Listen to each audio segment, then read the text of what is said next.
Good morning students, I am Lokmanya Tilak School, students of 7, we have started chapter number 14.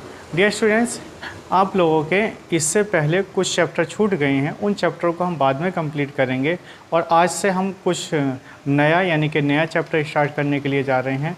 और जो chapter number 14 है उसमें हम lines और एंगल्स के बारे में समझेंगे। बच्चों, लाइंस क्या होती है, एंगल्स क्या होते हैं, इनकी कुछ हिंदी में इसकी जो कुछ थ्योरी है उसको भी हम कंप्लीट करेंगे और छोटे छोटे पॉइंटों को हम समझने की कोशिश करेंगे। आइए चलते हैं, अपना पॉइंट समझने की कोशिश करते हैं। तो सबसे पहला पॉइंट हम समझते हैं, पॉइंट क्या होता।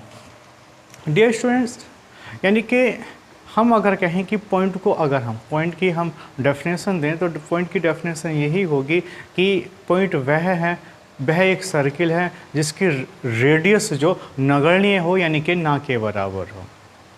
आप लोग समझ रहे हैं कि पॉइंट वह सर्किल है जिसकी रेडियस नगण्य हो यानी कि ना के बराबर हो, वह क्या कहलाता है, हमारा पॉइंट कहलाता है। जैसे बच्चों, अगर हम अगर हम पेन से कोई पॉइंट बनाते हैं तो इस पेन से बने हुए पॉइंट की जो रेडियस होगी वो ना के बराबर होगी, यानी कि जिसकी रेडियस कम से कम हो।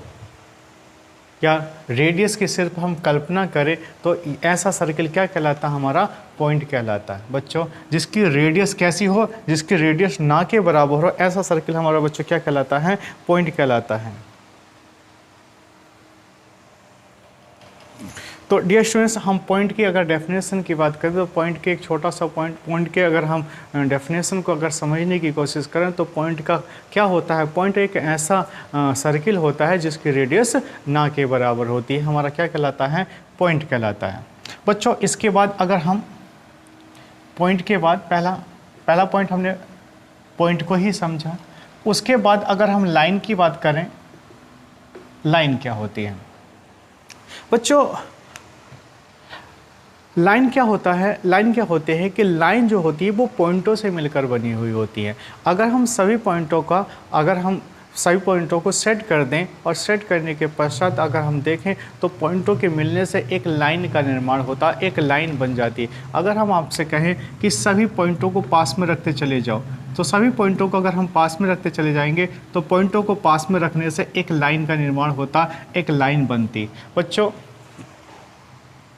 पॉइंट जो होता है यानी कि पॉइंट जो होता है वो हमारा जो लाइन होती है वो पॉइंटों का एक क्या होता है, समुच्चय होता है, यानी कि पॉइंटों के मिलने से हमारा क्या बनता है, लाइन का निर्माण होता है।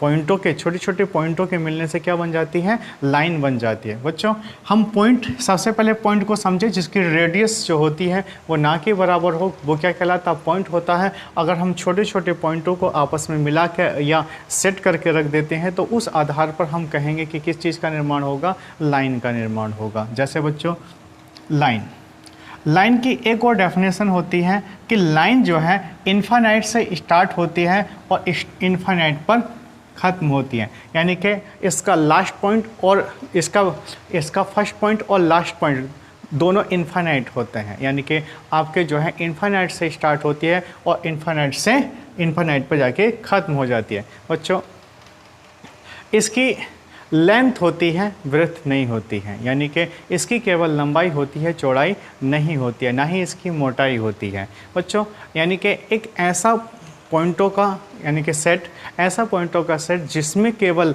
लंबाई हो यानी कि केवल लेंथ हो और लेंथ होने के बाद आपका यानी कि विड्थ ना हो, तो उस सबसेट को क्या कहा जाता है, पॉइंटों के समुच्चय को क्या कहा जाता है बच्चों, लाइन कहा जाता है। इस लाइन को कहाँ से स्टार्ट करते हैं, इन्फाइनाइट से स्टार्ट होती है और इन्फाइनाइट पर जाके ख़त्म हो जाती है। तो ऐसे सबसेट को क्या कहा जाता है, लाइनों के यानी कि समुच्चय को क्या कहा जाता है बच्चों, क्या कहा जाता है, ऐसे बिंदुओं के समुच्चय को क्या कहा जाता है, आप लोगों का लाइन कहा जाता है। बच्चों, आगे समझने की कोशिश करते हैं।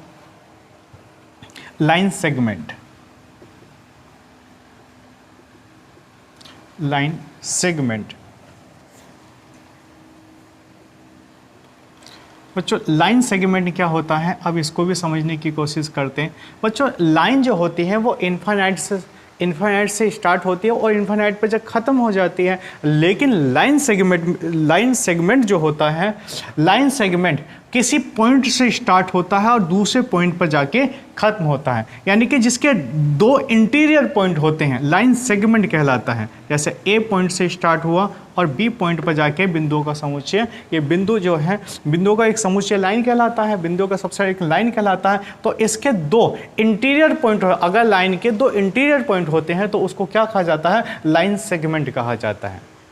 आप लोग समझ रहे हैं कि अगर लाइन के दो इंटीरियर पॉइंट हमको मिल जाएं तो लाइन के इन दो इंटीरियर पॉइंटों को मिलाने वाली जो लाइन होती है हम क्या कहेंगे, उसको लाइन सेगमेंट कहेंगे। बच्चों आगे छोटी छोटी इसकी डेफिनेशन है और इनको मैं समझा रहा हूँ, कहीं पूछी नहीं जाएंगी आप लोगों से, इनको अच्छे से समझते हुए चलिए। ठीक है बच्चों, पॉइंट समझा आपने। पॉइंट किसे कहा जाता है, पॉइंट जो होता है बच्चों जिसकी रेडियस जो होती है, जिसकी रेडियस जो होती है, जिसकी रेडियस क्या होती है, ना के बराबर नगण्य होती है। जिसकी रेडियस जो है हमारी ना के बराबर, इनके शून्य जैसे, शून्य से ही रिप्रेजेंट कर सकते हैं। जिसकी रेडियस ना के बराबर हो तो उसे क्या कहा जाता है, पॉइंट कहा जाता है। बच्चों पॉइंट, लाइन जो होती है क्या होता है, लाइन जो होती है पॉइंटों का समुच्चय होती है, सबसेट होता है। और पॉइंटों के मिल जाने से एक इन्फाइनाइट से स्टार्ट हो जाती है, इन्फाइनाइट पर जाके ख़त्म हो जाती है। और इससे पॉइंटों के समुच्चय से, यानी कि पॉइंटों के सेट से बनने वाला सेगमेंट रहता है, पॉइंटों के समुच्चय से जो बनता है वो लाइन होती है। और इन्फाइनाइट से शुरू होती है, इन्फाइनाइट पर जाके ख़त्म हो जाती है। और बच्चों इसकी केवल लेंथ होती है, ब्रेथ नहीं होती है। बच्चों इसके बाद लाइन सेगमेंट था। लाइन सेगमेंट दो इंटीरियर पॉइंटों के बीच बनने वाली लाइन को क्या कहा जाता है बच्चों, लाइन सेगमेंट कहा जाता है। और इसके इंटीरियर पॉइंट क्या है, एक ए है एक बी है, उनके बीच के बनने वाली लाइन क्या हो जाएगी, आपकी लाइन सेगमेंट कही जाती है, रे। बच्चों एक नेक्स्ट पॉइंट है, ये थर्ड पॉइंट था। फोर्थ पॉइंट बच्चों रे किसे कहा जाता है, रे क्या होता है बच्चों, रे होता है जिसका एक इंटीरियर पॉइंट होता है। रे किसे कहा जाता है, जिसका एक इंटीरियर पॉइंट होता है, उसको रे यानी कि किरण कहा जाता है। बच्चों ये पॉइंट को हम बिंदु बोलते हैं, इसको रेखा बोलते हैं, इसको रेखाखंड बोलते हैं, और इसको जो है किरण बोलते हैं। एक तरीके से आप लोग अगर इसको हिंदी के अकॉर्डिंग भी समझना चाहो तो ये अलग अलग नामों से जाना जाता है। इसको बिंदु बोलते हैं, इसको रेखा बोलते हैं, इसको लाइन रेखाखंड बोलते हैं, और रे किरण। तो रे क्या होता है, जिसका एक इंटीरियर पॉइंट होता है और एक्सटीरियर पॉइंट जो होता है इनफाइनाइट होता है। जिसका केवल एक इंटीरियर पॉइंट होता है उसको क्या कहा जाता है, रे कहा जाता है, उसको किरण कहा जाता है। बच्चों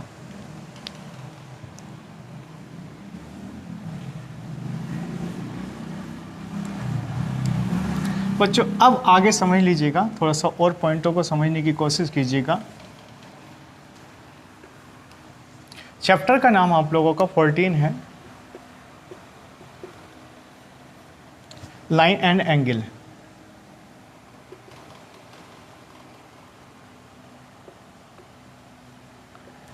लाइन एंड एंगल्स। बच्चों properties of lines, properties of line.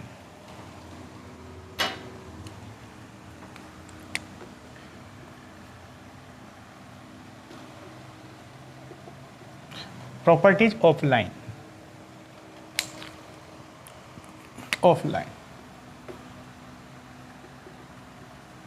बच्चों लाइन की क्या प्रॉपर्टीज होती हैं, लाइंस की क्या प्रॉपर्टीज होती हैं, इन प्रॉपर्टी को आप समझने की कोशिश कीजिएगा। बच्चों थोड़ा सा समझने की कोशिश कीजिएगा लाइन की क्या क्या प्रॉपर्टी होती है।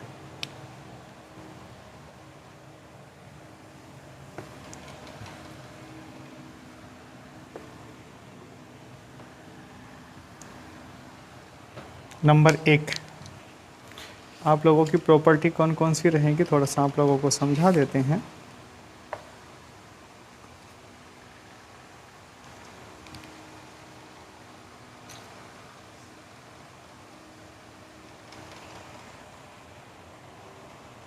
बच्चों सबसे पहली प्रॉपर्टी है कोलोनियर पॉइंट। सबसे कोलिनियर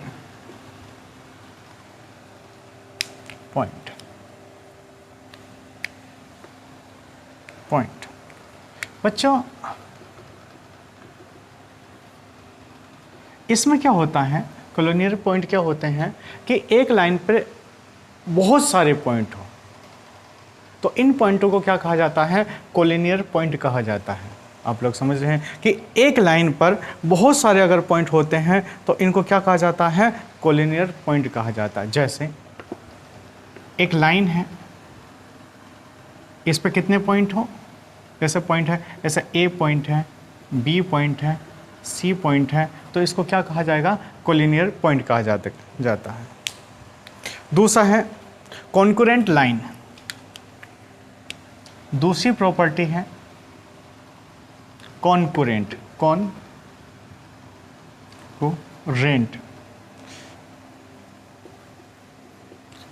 कॉन्करेंट लाइन। बच्चा कॉन्करेंट लाइन क्या होती है, इसको समझने की कोशिश कीजिएगा कि जो लाइनें एक ही पॉइंट से होकर गुजरें। डियर स्टूडेंट्स, अगर हम कहें कि कई सारी लाइनें अगर एक ही पॉइंट से होकर गुजर रही हैं, एक ही पॉइंट से होकर जा रही हैं, जैसे मान के चलो ओ पॉइंट से होकर गुजरी, काफ़ी सारी लाइनें एक ही पॉइंट से होकर गुजर रही हो, तो उस पॉइंट को क्या कहा जाएगा, कॉन्करेंट पॉइंट कहा जाता है। और उन लाइंस को क्या कहा जाता है, उन लाइंस को कहा जाता है कॉन्करेंट लाइन। आप लोग समझ, एक ही लाइन पर काफ़ी सारे अगर पॉइंट हो जाते हैं तो कॉन्करेंट पॉइंट हो जाता है। अगर हमारे एक ही पॉइंट पर काफ़ी सारी कोलिनियर पॉइंट हो जाते हैं, और अगर एक ही पॉइंट पर काफ़ी सारे पॉइंट हो जाते, एक ही पॉइंट पर काफ़ी सारी लाइन हो जाती है, तो उसको क्या कहा जाता है, कॉन्करेंट लाइन कहा जाता है। बच्चों हमने अभी लाइन के बारे में कुछ चीज़ें सीखी, अब आइए सीखते हैं कि एंगल्स क्या होता है। एंगल्स की कुछ परिभाषाएं, कुछ बातों को समझने की कोशिश करते हैं एंगल्स के बारे में।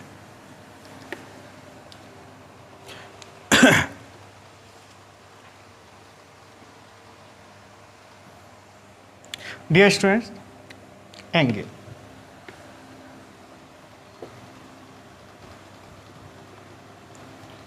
बच्चों, एंगल्स जो बनता है दो रे के बीच बनता है। यानी कि अगर हम कहें एक लाइन ये है, एक लाइन ये है, तो ये जो है ये कितना स्लोप बनाती है, कितना झुकाव करती हैं, इन दोनों झुकाव के बीच बनने वाला जो होता है वो कितने डिग्री का होता है, थीटा डिग्री। जैसे बच्चों अगर हम कहें कि ये पूरा का पूरा एक सर्किल नुमा झुकाव हो जाए, तो पूरा का पूरा सर्किल कितने डिग्री में होता है, 360 डिग्री में होता है।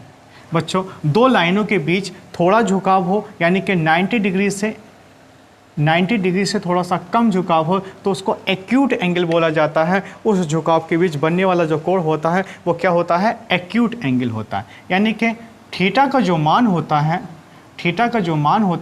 अगर वो 90 डिग्री से कम होता है, थीटा का मान अगर 90 डिग्री से कम होता है, तो उसके बीच दो लाइनों के बीच बनने वाला जो एंगल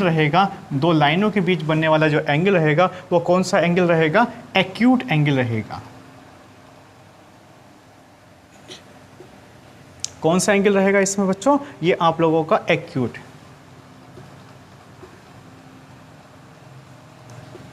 एंगल रहेगा। बच्चों नेक्स्ट पॉइंट है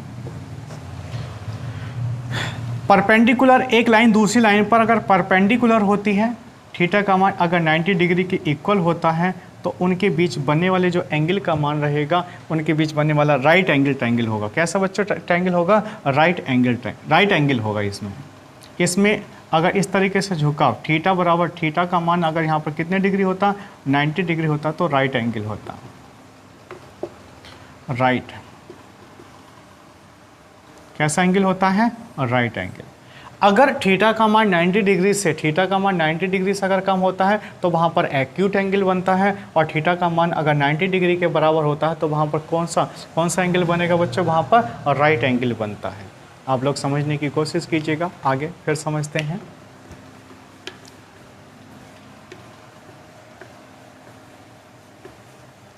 बच्चों अगर थीटा का मान,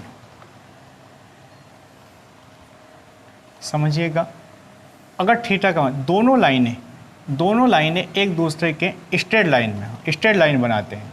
तो स्ट्रेट लाइन में यहाँ पर थीटा का मान कितने डिग्री का होता है? 180 डिग्री का। थीटा का मान कितने डिग्री का हो स्ट्रेट लाइन में? 180 डिग्री का। बच्चों अगर 180 डिग्री का होता है तो इस 180 डिग्री को क्या कहेंगे? यानी अगर 180 डिग्री का हो, थोड़ा सा एक और एंगल छूट गया, थोड़ा सा उसको समझ लीजिएगा बच्चों। अगर थीटा का मान 90 डिग्री से ज़्यादा का होता है, अगर थीटा का मान 90 डिग्री से ज़्यादा का होता है और 180 डिग्री से कम होता है, थीटा का जो मान होता है, थीटा का जो मान होता है 90 डिग्री से जो ज़्यादा होता है, लेकिन 180 डिग्री से थीटा का जो मान है, थीटा का जो मान है वो किससे ज़्यादा होता है? थीटा का जो मान है वो 90 डिग्री से तो ज़्यादा होता है, लेकिन किससे कम होता है? 180 डिग्री से ये कम होता है। तो आप समझ सकते हैं कि वहाँ पर बनने वाला जो एंगल रहेगा वो कौन सा एंगल रहेगा? ऑब्ट्यूज एंगल रहेगा।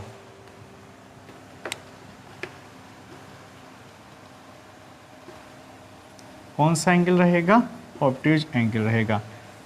आप लोग समझ रहे हैं? इसमें जो है थीटा का जो मान होगा वो कितने से ज़्यादा होगा? थीटा का मान 180 से तो ज़्यादा है लेकिन किससे कम है? 190 से तो ज़्यादा है लेकिन किससे कम है? 180 से कम होता है। बच्चों आइए सीखते हैं।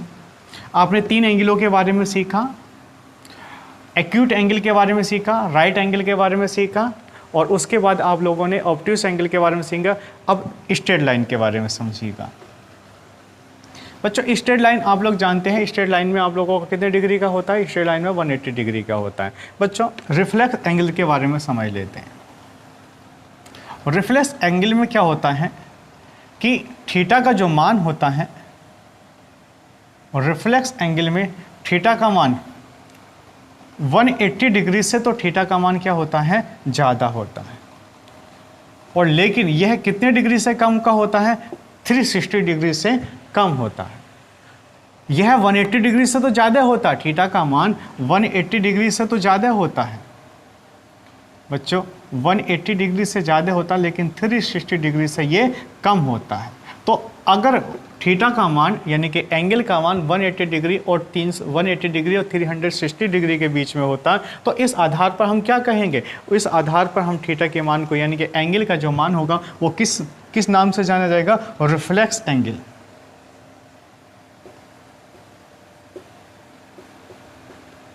कौन सा एंगल होता है बच्चों? रिफ्लेक्स एंगल के नाम से जाना जाता है, रिफ्लेक्स एंगल। बच्चों अगर आगे अगला पॉइंट है, अगर थीटा का मान आप लोगों का पूरा कितने डिग्री में होता है? 360 डिग्री में। कितने डिग्री में? 360 डिग्री में होता है तो उसको क्या कहा जाता है? कंप्लीट एंगल कहा जाता है। वो कितने डिग्री का होता है बच्चों? कंप्लीट एंगल होता है। कंप्लीट एंगल कैसा होता है बच्चों? Complete angle. तो बच्चों आज जो आप लोगों ने लाइन के बारे में सीखा, एंगल्स के बारे में सीखा, और अब जो रहेगा आप लोगों की एक्सरसाइज रहेगी, कुछ और प्रॉपर्टी आप लोगों को समझा दे जाएगा, उसके बाद एक्सरसाइज रहेगी। आज के लिए इतना ही काफ़ी। Okay bye.